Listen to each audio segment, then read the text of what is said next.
Is Deion and Colorado going to get blasted every game for the rest of this season? I kind of think so.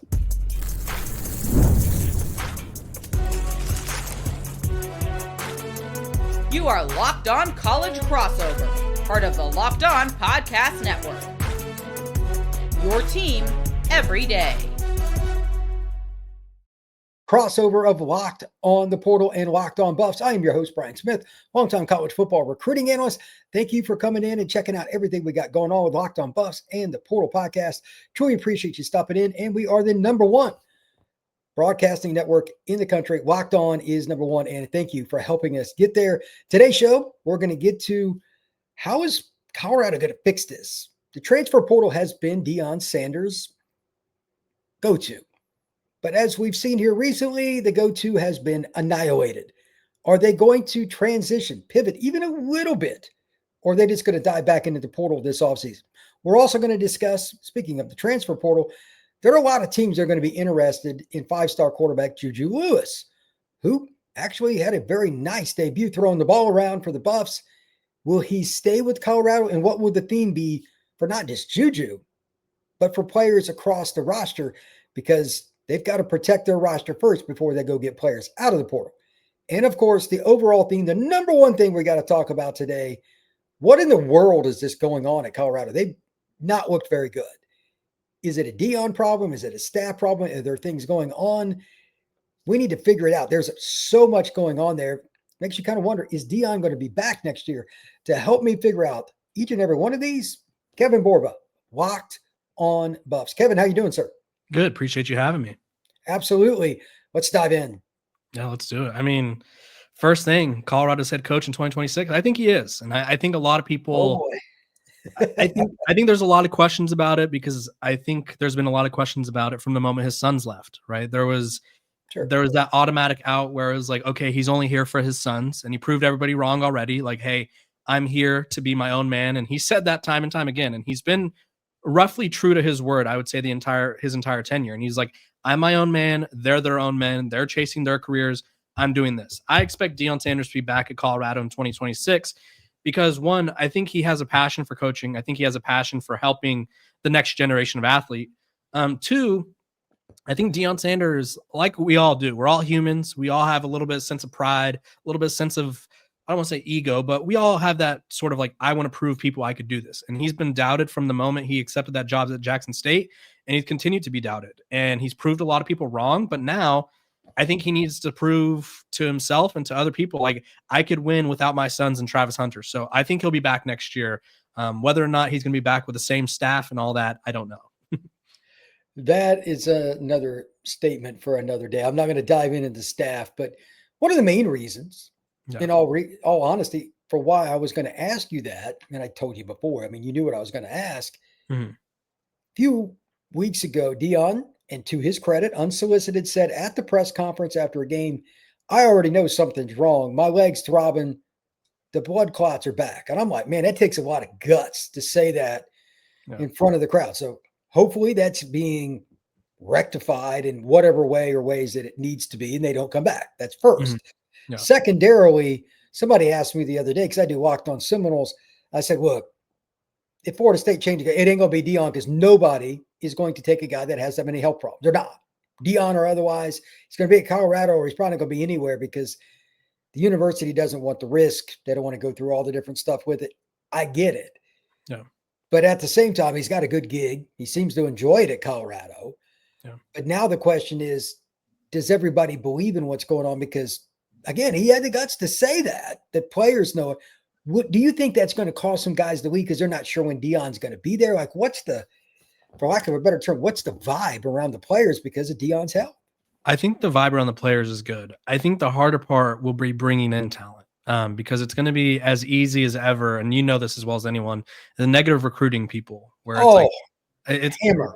You know, like Deion, he's not going to be here. His leg is, I heard it's not good. Like that's what coaches from other programs are going to say to these transfers, these recruits, because the transfer portal was it 14 days now or like a 15, weekish? It's January 2nd through the January 16th.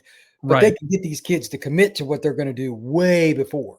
Right. And they're going to be a little bit more desperate than they ever have before because they've had a month or whatever the previous portal was. So I think the negative recruiting is going to be at an all-time high. I think a lot of people are going to get really dirty about it, and I don't think that's fair to Deion Sanders, but I mean, that's sort of the name of the game, unfortunately, because it's like, if you can't bribe a kid enough with money, you have to go low, right? You have to be like, that guy's going to lose his job, or that guy, like, he mismanaged this, right? The stories you hear, I'm sure, Brian, you have a few that are probably not safe for work, but like the stories we hear behind the scenes of like what other programs are saying about people is insane. Like, it is borderline disgusting because it's like they're going after them at a personal level where you wouldn't even go after your worst enemy that personally, but that's how it's going to be for Coach Prime. And so I think he won't have an issue retaining guys. I do think people are going to come for his players because Julian Lewis, we're going to talk about, is really good. Omarion Miller, the wide receiver, is a star. Brandon Davis Swain, defensive lineman, is really good. Like, they have a lot of good individuals. And we already saw, like, Virginia was going after like their second string safety last year. Like, people were already going at Colorado. And I think that's only going to ramp up knowing that he has some health issues. And granted, he had surgery and was back the next day. So I think for now he's in the clear.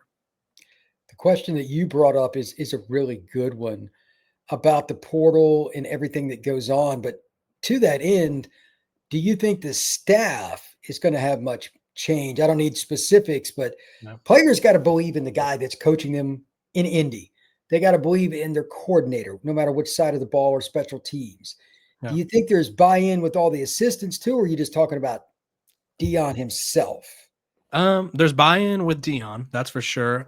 If people could see some of the players that like the certain tweets I post, I think they'd be surprised. I don't think all the players are loving the sort of certain coaches. I'm not going to say it's all of them, but Deion Sanders already said he's going to make changes to his staff or whatever. He's going to make changes.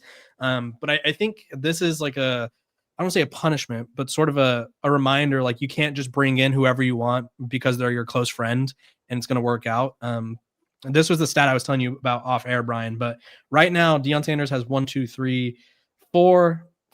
6 guys on his staff who either never coached in college football before or their first coaching job was with Deion Sanders. So they followed him from Trinity in Texas to Jackson State to Colorado. And I think last year they just had a really talented roster and it hit a lot of flaws. And I think now we're sort of seeing like, oh, we don't have the right guys developing our corners, right? The corners were supposed to be one of the strongest in the Big 12. I was saying like this could be the best group of defensive backs in the Big 12. They look terrible. They had as many pass interference penalties through like 5 weeks as they did all of last year. The linebackers, I talked about this on my show. They play 4 to 5 of them. And I think 3 to 4 of them are technically unplayable, like with how bad they are, right? There's just not the development you need. And I think Deion Sanders understands that. I don't think he's going to make the changes public right now, but he should make changes. I think he needs to really revamp who he puts around him. Wow, that's a lot. I had a feeling there were going to be some negative sentiments, but that sounds like that's going to be a swing for the fences on the change. Well said. I'll leave it at that because it's probably going to be a very interesting press conference or 3 for Deion after this season. Just be like, okay, here we go. Here's the list. X is not here. X is not coming back. He will be back. Like, I think it's going to be something like that. That is hilarious. And still also probably very true, Kevin. Probably very, very true. When we come back, we're going to talk about the transfer portal, all the things going on with Colorado, who stays, who's added. That is next here on this crossover, Locked on Buffs and Locked on the Portal. Today's show is brought to you by our friends over at DoorDash. It's almost the weekend. Time to look back and crown this week's MVP, who delivered, powered by DoorDash, just like you can win every Saturday with DoorDash Streaks, saving more every time you order. These players delivered when it mattered most. Let's break it down. For Colorado, this is pretty easy for me. Look, no freshman quarterback should ever just walk in and play. And while he had to wait a little bit, Colorado's Juju Lewis, he had some moments where it made you think that this is a younger player, but then he had some moments made you think like he's been in college football for 4 years and he's a 5th-year senior. That is an impressive get going for not just anybody, but I mean, I know he was a 5-star and everything, but Juju Lewis really, really looked good for Colorado. That's the future of the Buffs. And just like Juju Lewis, delivered for the Colorado football program. DoorDash delivers for your Saturdays with DoorDash Streaks. Save every Saturday when you order. You could even save up to $250 a year, including $100 in DoorDash credits. Order this Saturday. Keep the streak alive with DoorDash. Terms apply. Promo good through November the 18th. This episode, is also brought to you by our sponsors over at Doer. So for those of you not familiar, they're the comfiest pair of pants I've ever owned. I was kind of skeptical because obviously we hear about, oh, these pants are great. But Doer, they have 5 times the stretch, and we all know the holiday season's coming up, which means we want to eat a little bit more, right? We're going to feel a little bit more full, and Doer, you won't feel as full because they stretch with you. And they're made with CoolMax that regulates your body temperature and wicks moisture. They keep you cool and comfortable as temperature changes. So Doer combines classic jeanwear style with the kind of comfort and performance you get from athletic wear. It's the best of both worlds. Use my code Doer. You can check out the store in Denver, 2621 Lemire Street. Pick up a pair for yourself. Mention my promo code Locked On Denver, 15% off your first order, or check them out online at shopduer.com/LockedOnDenver for 15% off. That's shopduer.com/LockedOnDenver. Appreciate it, sir. Let's talk a little bit now about something that I think is really, really important. Can they keep Juju Lewis? Can they keep their key players? No. It sounds like from what you said earlier, and it's why I asked, that these young men are basically bought in to Deion. But if there's any doubt and there's change, we both know players pick coaches, and that includes assistants for where they go to school. And if they feel misled intentionally or otherwise, they bolt. No, there's no penalty anymore. So Yeah. Are we going to see a big exodus? Everybody loses some players, but are we going to see a big exodus from Colorado or just small? We're going to see a big exodus regardless of if they hired Nick Saban, whoever else, because they have 38 seniors and grad students on this roster. So that's 38 people that are gone no matter what. And that's not even counting the occasional like freshman or sophomore where it's like, you know what, I'm not playing. I want to get out of here. Right. So there's going to be a large exodus. I think the guys are bought into Deion Sanders. And I know you mentioned, and this is true, and I feel like this is for 99.9% of programs that they buy into coordinators, right? Like John Mateer bought into Ben Arbuckle, which is why he followed him to Oklahoma. There's certain guys where it's like you follow that coordinator because you like them. I think at Colorado, you're more so bought into Deion, and you just sort of you appreciate his vision and you understand his vision, right? I don't think a lot of kids are like excited and chomping at the bit to play for Pat Shurmur, right? I don't think that's a bucket list item. Yeah. And I think regardless of what happens, the only way you could go is up. So whoever he brings in, I think you're pitching to Julian Lewis, like, hey, this guy, look what he did at this last job with this guy. Like, you're way better than this guy. You could elevate this. Like, so I think they're bought into Deion, which is a big deal. And I think keeping Julian Lewis is the priority.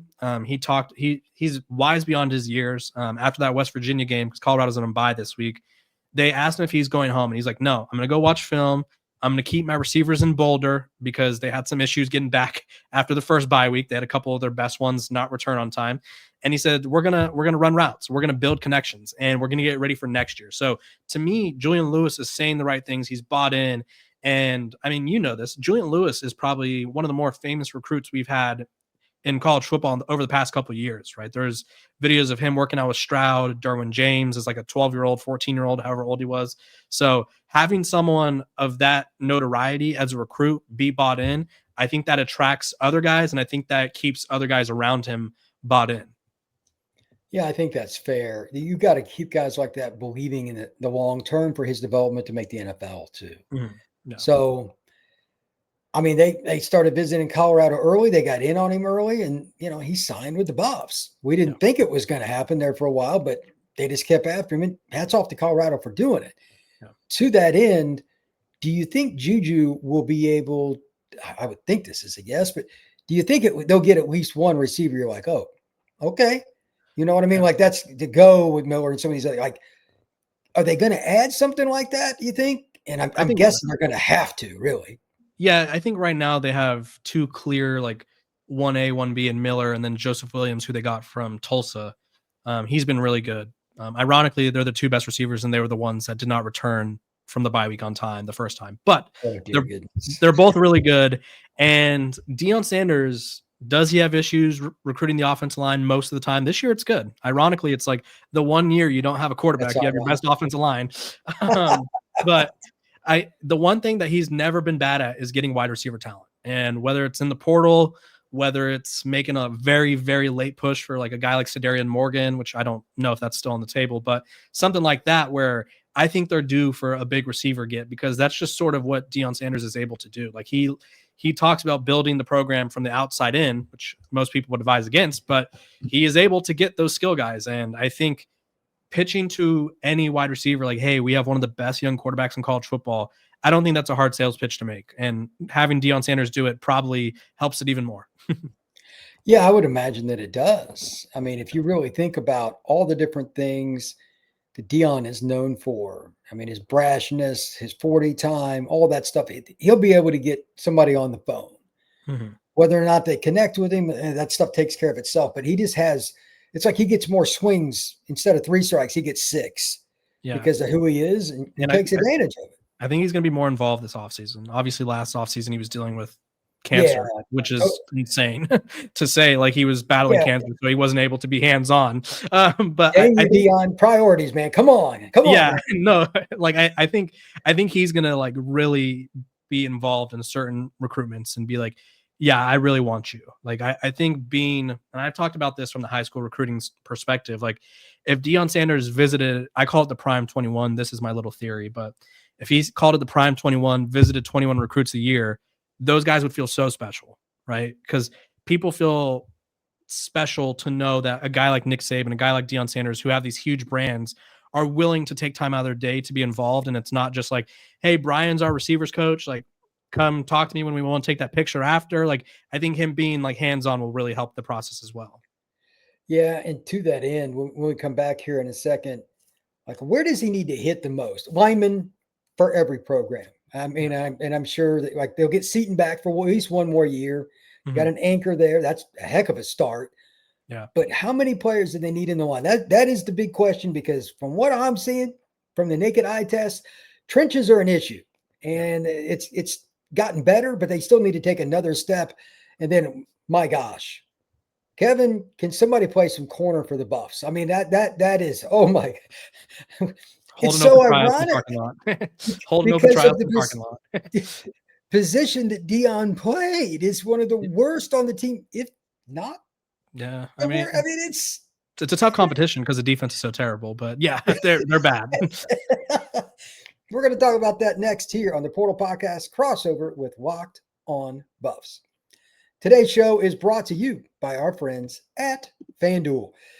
It's hopefully going to be a lot better for Colorado moving forward, but the NBA is back, and there's no better place to get on the action than FanDuel, the official sports betting partner of the NBA. Even if you miss the start of the game and you want to ride that hot hand, FanDuel has live bets on everything from who will score next to fourth quarter comebacks. Plus, you can even combine your live bets into a same-game parlay for a shot at a bigger payout. It keeps every game exciting, especially when your team's making that late push. Right now, FanDuel is getting new customers $300 in bonus bets when the first $5 bet is a winner. Head to FanDuel.com, sign up, and play your game with FanDuel, the official sports betting partner of the NBA. All right, Kevin. Outside of the 6 corners they need to get out of the portal. Yeah. No, it's a fun question. This is your realm, Brian. We're going to be linking all off season. So, no corners, like you mentioned. The defense line, I think, is. I thought they got a guy in Jaheim Otis who was going to be. He's a monster. He's a monster in size. Like, he passes the eye test. He passes the walk off the bus test, but he's quite frankly a flop. Like, he is their biggest. Him and Caden Salter were 2 of the biggest disappointments of the season, arguably in college football, I would say. He is a guy that I don't know what the amount they spent on him, but I'm sure they spent a lot to get him to Boulder. And he has, I think it's 8 total tackles, like a pass deflection. Like, he's done nothing. And so Colorado's rushing and defense is one of the worst in the country. They've given up 400 yards rushing.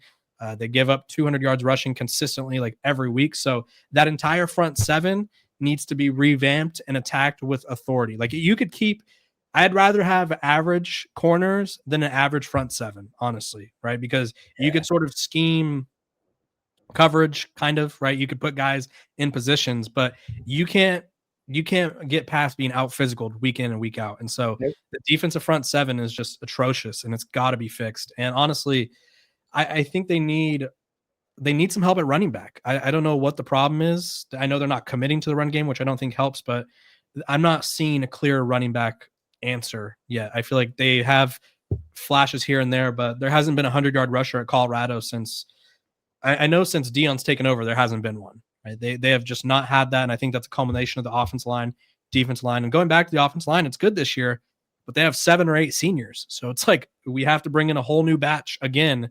And so trenches in the front seven is my biggest concern, because I think you could get along with average guys that other, like, you ironically, skill position guys get the most attention. They score the touchdowns. They're the coolest guys on the team. They got the NIL deals, but you could get along with average guys, right? Like you can, but you can't get along with an average front seven or offensive line. Colorado has proven Kevin to be right on those things over and over and over again. So besides corner, what would you rank second? Is it? I'd go linebacker. Is it? Yeah, I'd go linebackers, honestly, because last year they had Nikhai Hill-Green, who's at Bama, and is starting to ramp it up there and starting to play a lot better for Alabama. And then Levante Bentley, who's a Clemson guy that year one was kind of iffy, and then year two they formed like they were the best running duo in college football, or in the Big 12 at least.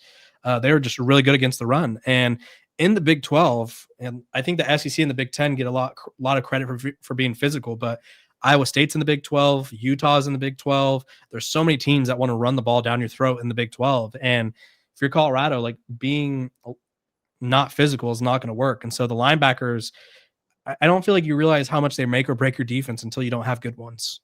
We'll put it that way. And so they really need to hit on linebackers. I think that also involves a coaching change, but the linebackers are my number 2. My number 3 is the defensive line, just because, I mean, you talked about it, you hit on it. Like, can't win games if you're getting pushed around. And I want to get your perspective on this. With the one portal window, how hard do you think it is going to be for Deion Sanders to, because I think he needs 40 plus guys. If you're losing 38, that's not counting other unhappy normal attrition. Yeah. So, like, how hard is it going to be to bring in 40 to 50 guys in a week span? Or, like, well, I guess they don't have the week to enter, but you know what I mean?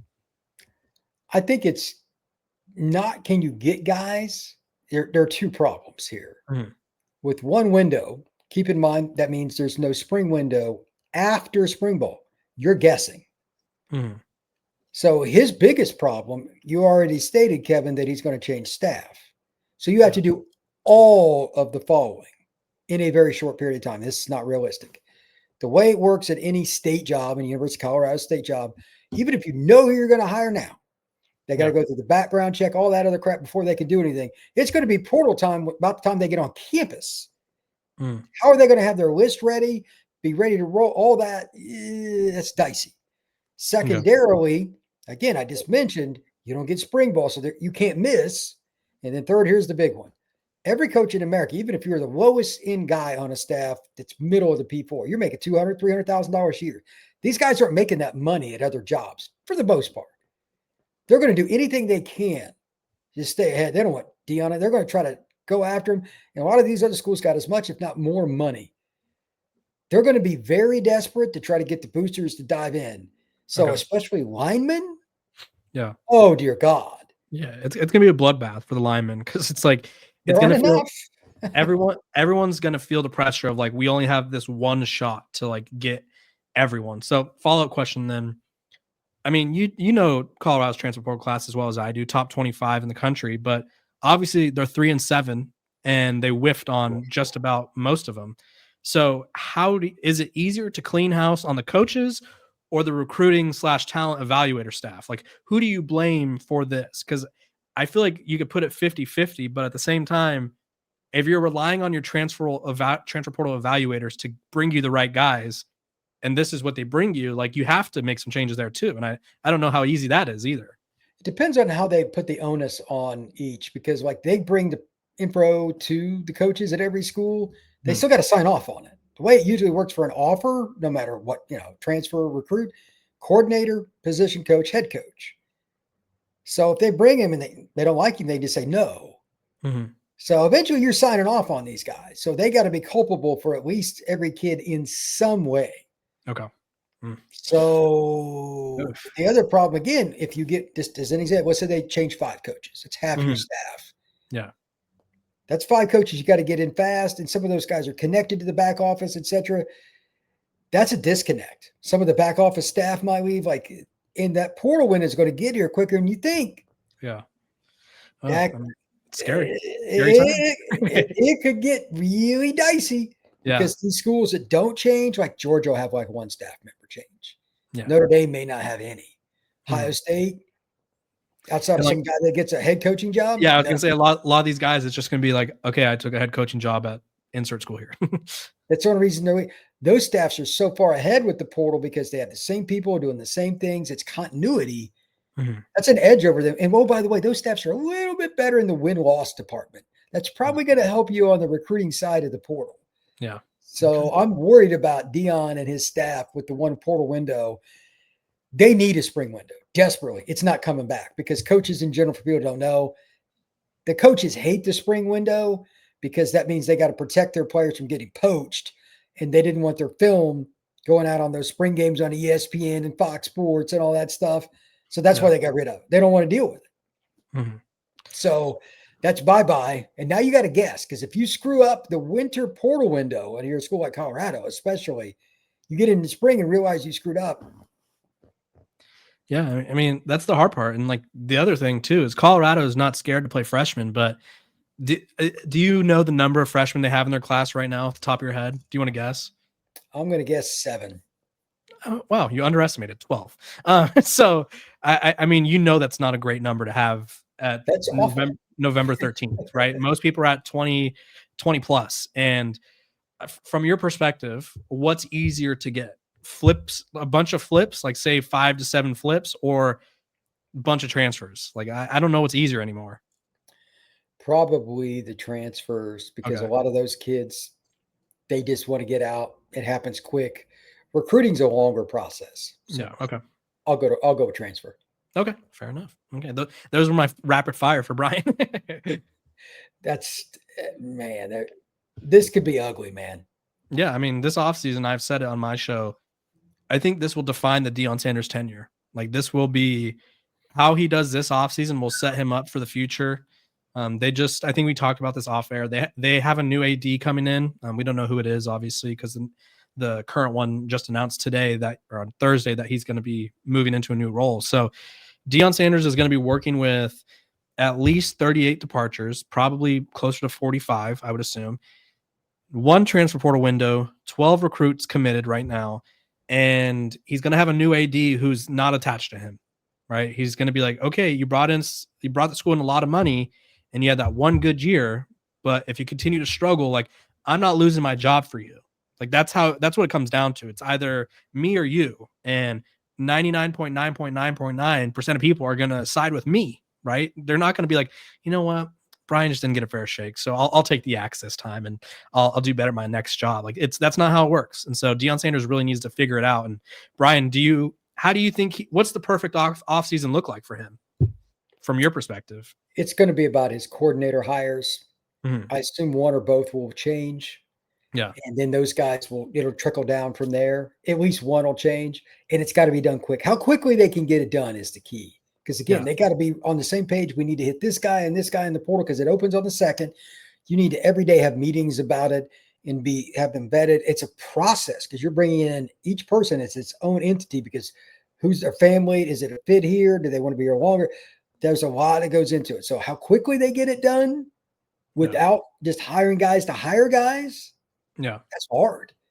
That's really, really hard, Kevin. So it is. Yeah. All right, Kevin.